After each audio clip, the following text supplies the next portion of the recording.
Hi guys, it's Frankie from Frankie Watch. Good to see you all again. And as promised, I did receive many comments of you guys asking me to see the Black Bay Pro on the channel once again. Here it is.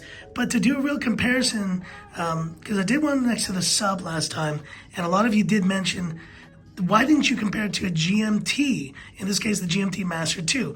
Well, I just picked up recently my own personal GMT-Master II Batman. There it is. And I wanted to do a quick comparison between these two watches. I know you guys are considering the Tudor Black Bay Pro, and it is a GMT. It only has a fixed steel bezel, so it's a dual time, while this is a true GMT watch.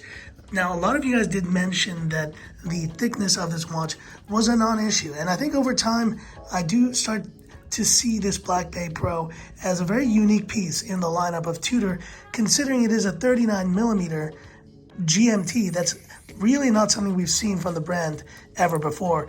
The thickness, it is still a concern for me, but it's become a bit less of a concern as I've kind of seen this watch a couple times now, and I think we'll do a quick wrist shot afterwards. But now you see it next to the GMT-Master II. This is my own personal Batman, and you can see pretty similar in terms of size, 40 versus 41mm. But now looking at the top shot here, you can see, yes, there is quite a big thickness difference. And I think this is really the challenge of this watch, because the GMT-Master II really hides a lot of this thickness, as you can see, in the lower part of the case. The middle part of the case, this is kind of the biggest point of contention, is this slabbed part of the case. It is much thicker on the Black Bay Pro than on Rolex's GMT offerings. Now, why is that the case? I really do think it's just because of the MT movement that they've used in here, the Tudor in-house movement. It's the same one as the Black Bay GMT, and for that reason, it can't really be that much thinner. So I understand that, but you have to also understand that Rolex is gonna probably save the thinner GMT movement for its own watch. And in this case, at 12.5mm, you can see it there, it is pretty significant in terms of difference. Now I want to do a quick wrist shot here just to share with you guys. And this watch has definitely grown on me. It is one of those watches that I think fits better on the wrist because it's 39. If this was 41, it would be significantly larger. But as you can see down the barrel there, it is far more manageable on the wrist, especially a thick wrist like mine, which is a 7 3/4 inch wrist. It actually looks pretty handsome. It's not gonna fit under a cuff though, and I can try to show you here. Yeah, you see it's catching the cuff. It's not really wanting to go underneath the cuff in this way. But I still think it's a very handsome watch, and if you're considering a GMT at this price point, it may be worth considering this one.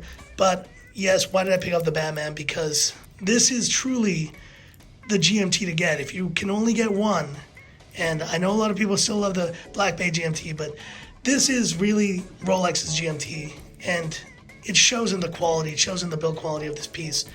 It is just next level. But anyways, just a quick look here in comparison. I know a lot of you guys were a bit concerned about comparing next to the sub, but now you see here the Black Bay Pro next to the GMT-Master II, and you can kind of understand the point. Thickness is a problem with this watch, but it's definitely becoming less of an issue for me.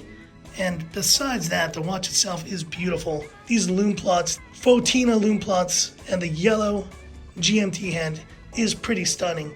And I'm definitely becoming quite a fan of this watch now, as I see it a third time here. But anyways, hit me up in the comments. What are your thoughts on this Black Bay Pro and how it compares next to the GMT-Master II? And which of these two would you pick up? Or if you do own a GMT-Master II, what are your thoughts on this GMT from Tudor? Anyways, that's it for this one. And if you liked it, give me that thumbs up. And if you love the content of Frankie Watch, subscribe to the channel, hit that bell icon. And Frankie Watch says, time's up. Have a good one. I'm definitely liking this more, guys. Definitely.